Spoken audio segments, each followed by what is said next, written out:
You are watching New Day. Republican presidential frontrunner Donald Trump is facing heavy criticism after calling for a, quote, total and complete ban on Muslims entering the United States. Mr. Trump joins us now on the phone. He wants to make the case. Mr. Trump, thank you for joining us.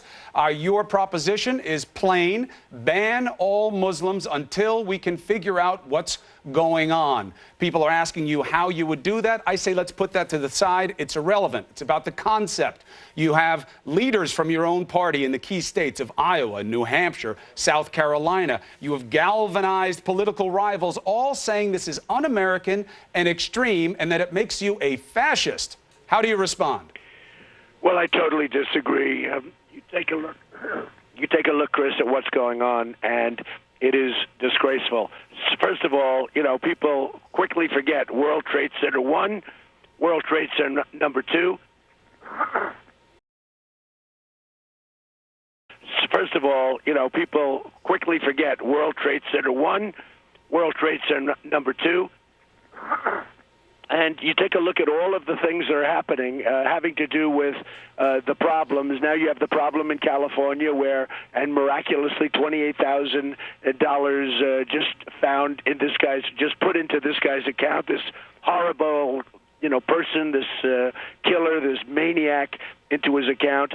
I have no doubt that we have no choice but to do exactly what I said until our country's representatives can figure out what the hell is going on, because we have a problem in this country. You look at Paris, you look at the carnage that took place in Paris, but look at Paris beyond that.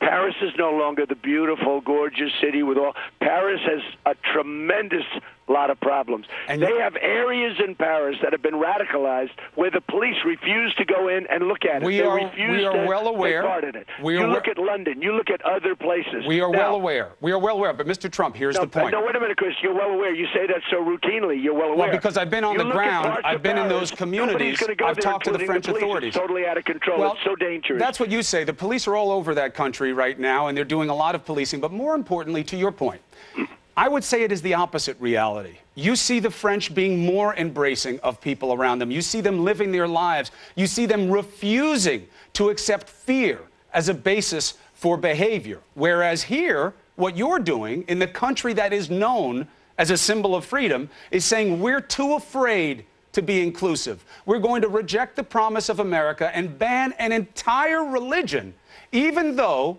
we need to do things on a case-by-case basis. And it seems as though you're acting out of fear, not making us look strong, and rejecting what America is all about. UK's not doing this. France isn't doing this. Chris, and don't tell me about Paris. Paris is under tremendous siege. They are absolutely in fear in Paris. Don't tell me Paris is not. They have heightened awareness. They do not have fear, and they're not acting out of it. That's why they're letting in refugees. They don't have fear. Of course they have fear. Of course it's how you behave in that environment. I have people that are friends living in Paris. They want to leave. They're petrified. But what are they doing? Are they banning all Muslims? Well, let's see. Maybe they're going to have to. Maybe they're going to have to do something. That's not even on the table. Look, I'm talking about a temporary situation until our country's representatives can figure out what the hell is going on, Chris. The timing is irrelevant. Listen, we had the World Trade Center number 1. We had World Trade Center number 2. We had many other things happen. Then the other day we had the California attack where these two animals, they're total animals, they became radicalized and they wanted to do far more damage than that. What's even more disturbing, if you're in terms of looking into the future, is other people knew what they were doing. There were bombs, pipe bombs laying all over the floor. Right. They had other people that knew what was going on, Chris, and nobody reported it. They used the excuse they didn't want to be racial profilers. They wanted to be politically correct. By the way, the people that said that, I think in their own way, they're guilty. The mother knew. The parents knew. Everybody knew. Now even his father is under watch. Well, they just found out. You use politically correct. Chris, this isn't about being politically correct. We can be politically correct.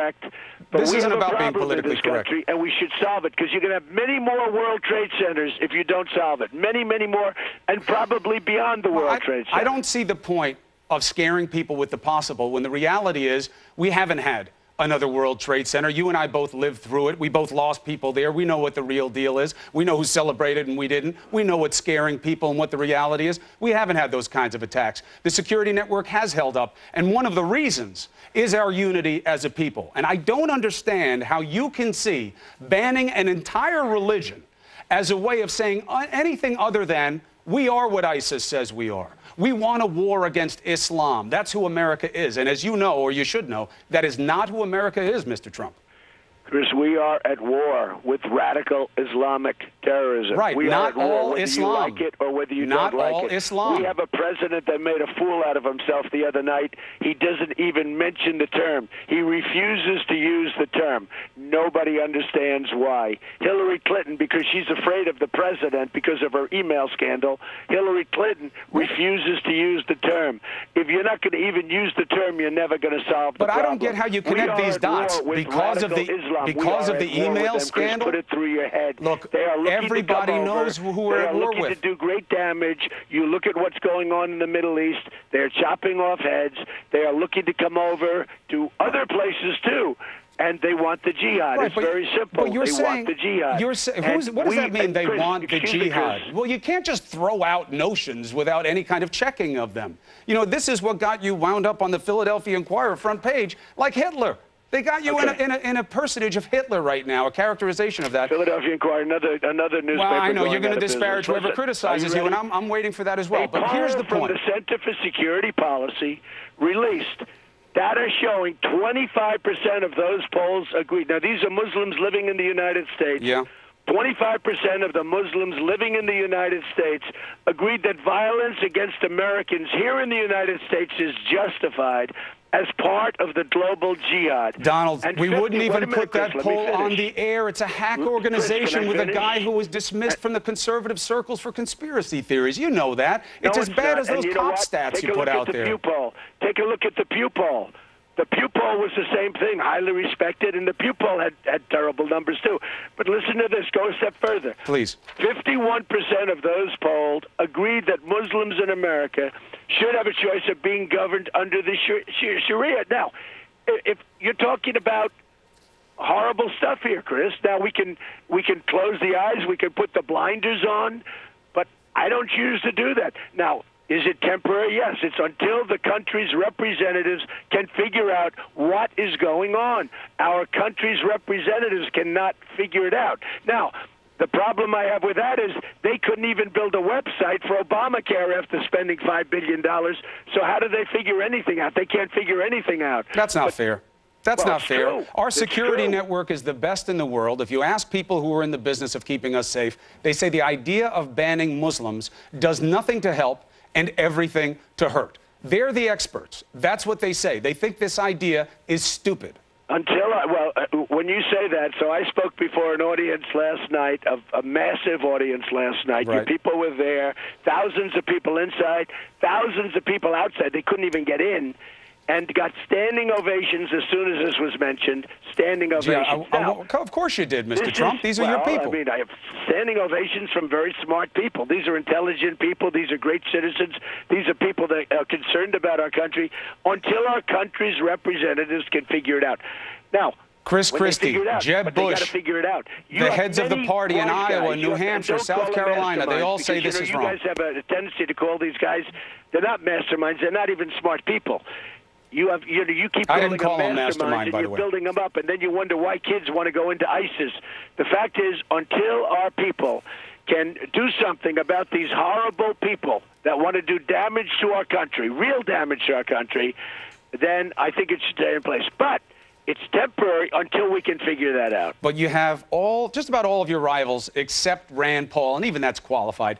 They all reject this notion. Your party leaders reject this notion. I don't care about them. Look.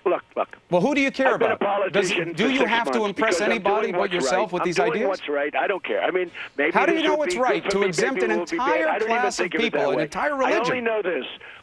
How is We have that right? people How out can there- it be right? Excuse me, Chris. Can I talk for 2 Please, seconds? go ahead. But I want you to tell me why it's right Can I in talk America. for 2 seconds, Chris? Go ahead, please. We have people out there that want to do great destruction to our country. Whether it's 25% or 10% or 5%, it's too much. We have people out there that want to do great. They want our buildings to come down. They want our cities to be crushed. They are living within our country, and many of them want to come from outside of our country. I am saying that until we figure this out, we should have a ban. It's very simple. It's very simple. Now, if you look at FDR, because I watched Jeffrey Lord this morning, and I thought he was fantastic, by the way. If you look at him, the presidential proclamations, 25, 25, 25, 26, and 25, 27, it was that was very, very stringent, very, very stringent. And I thought Jeffrey Lord did a fantastic job explaining it this morning on your show. Okay, here's my question to you. I heard Jeffrey Lord. We're always happy to have him on the show. He makes your case well, no question about that. Well, he makes his own case well, in all fairness. Fine. It wasn't my case. And he certainly owns it. To be honest with you, what Franklin Delano Roosevelt did was worse. Here's the distinction. One, the United States was at war, and he was targeting sovereigns he was at war against. The second thing is, it was wrong then. It was wrong with the Japanese. Excuse me, you and don't it is think we're at wrong war? now. We are at war, but not with all Islam. But when you say, you're making it worse. We don't have a president that can use the term. Chris, that's fine criticism. You can criticize him. The reason that he won't say Islamic terrorism, president. Chris, the reason he says it. Put it through your head. Yeah, I understand what you're saying. Believe me, I live it. We go to these places, we cover these things. We understand the threat very well, and you know that because you get a lot of your information from us, as you tell us. So why do we insist on destroying our country? Why do we what destroys America? Who we don't even know where they are. What destroys we don't know America? Where they're coming from. There's no documentation. There's no paperwork. Why do we insist on destroying our country? Make the system better, but what tears at America's fabric more than rejecting an entire faith in the land of religious freedom? You have a large portion of people from Syria that are Christian. Why aren't we allowing the Christians in? We only allow the Muslims in. That's not true. Why aren't we allowing the Christians in? That's just not true. Does it matter to you that it's not true? It is largely true because the percentage is massively in favor of the Muslims. Well, you have a massive Muslim population. Excuse me, Chris. The ones that are in the bigger danger are the Christians. Christians are in trouble. They are being allowed into the refugee program. And we are not allowing the Christians into anywhere near the extent that we should be. You know why? Because people like you say Syrian refugees shouldn't come into the country. How can you say let the Syrian Christians in, but you don't want to let Syrian refugees in? No, we should not let them in because we don't know who they are. We don't know where they are. We don't know if they're ISIS. We don't know if they're a Trojan horse. So you care about the Syrian Christians, but not enough to let them in. If we're letting in, why aren't we letting the Christians in? Why are we letting the Muslims in? You tell me. You're saying no. You're the one saying no. You tell me. Why aren't we letting them in? Well, I guess Obama set a policy or something. No, he didn't set a policy. He is letting them in. By somebody in the administration. No, it's just not true. It's just not true. If you happen to be a Christian in Syria, it's almost impossible to come into this country. Look, if you're a Muslim, you can get in. Mr. Trump, why is that, Chris? I will. Give me a second. I'll explain it to you. The refugee process is onerous. They have to go through the UNHCR first. It can take months, even years. Then it comes to the U.S. vetting. So you're making the case for refugee vetting, which many people will appreciate. It takes a long time. It's very exhaustive. However, what we're dealing with right now in the country, as you well know because you're a major proponent of it, is ignoring what you just stated as fact, which is that it's very tough to get through the refugee program and saying, even still, we're going to keep all of them out. It's certainly very tough if you're Christian. That I can tell you. If you're a Christian from Syria, it's almost impossible to come into our country. Let me ask you this, Mr. Trump. We've had a couple of conversations on and off camera about the GOP being fair to you, that you're not going to do a third-party thing. You're going to stay true to your pledge as long as they're fair. Can you blame the GOP for moving against you after saying something like this? Can you accuse them of being unfair if they say, listen, we can't have our nominee be someone who's tearing at the fabric of what America is. We're going to have to do something against you at the convention or whatever they come up with. Would you still hold to the pledge because you've created your own problem? Well, look, there's no problem. I'm just doing the right thing, Chris. See, I'm just doing the right thing. I could have very well just rested on my poll numbers, which you just released, and they're phenomenal. I'm leading everybody, and I could rest on them very nicely, and there's no problem. And, if they go up, they go down. I have to do the right thing. I am talking about a measure. It's a measure that ends. It's not a measure that's, in stone. We have to find out what we're doing. We're letting people into our country. We don't know who they are. We have people here right now that are getting $28,000 miraculously over the last little while deposited in their account that they're using for very sinister purposes. There are like these two, this husband and wife, this horrendous, horrible husband and wife. You have many other people like that in this country. You have many other people that are having checks deposited in their account to do destruction, and we have to find out what we're doing. And if the Republican Party likes it, that's fine. If they don't like it, that's fine also. As you know, I'm leading in virtually every single poll. I think you just came out with one yesterday in Iowa. I'm crushing it in Iowa. I'm doing great with the people of Iowa, who I love. And frankly, I think that people will agree with me. Hey, look, I had thousands of people. You had your reporters there. I had thousands of people last night, right? Mm-hmm. At an event last night in South Carolina, a great place. Thousands of people couldn't get in. We got standing ovations as soon as I mentioned it. I hadn't even finished the sentence. Now, what I also said, and it was very important, I made the statement, it's a shutdown until our country's representatives can figure out what is going on. That's important, because that doesn't mean it's permanent. It's temporary. But I'll tell you what, to get one day, we don't want to be like Paris, where you can't go into the city, where you can't go into sections where their police are afraid to go into certain sections of Paris. They are petrified. That is a mythology. They're doing operations by the hundreds. They're getting a handle on the situation. But most importantly, they're staying together. And I think that your poll data actually reflects a responsibility on you, Mr. Trump, because people are listening to you.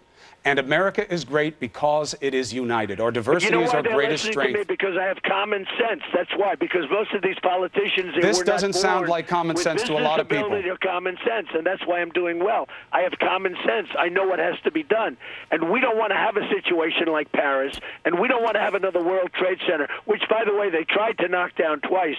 The first time they were unsuccessful. Right. We don't want that, because we need intelligence in this country. We need a certain toughness in this country, or we're going to end up like a lot of other places, and we're not going to have a country left. The fear is real. There's no question about it. Mr. Trump, thank you for coming on New Day, as always, to make the case. We know that you're fighting with your throat, so thank you for making the effort. Appreciate it. Thank you very much. The best to you. Thank you. Donald Trump, ladies and gentlemen, making the case.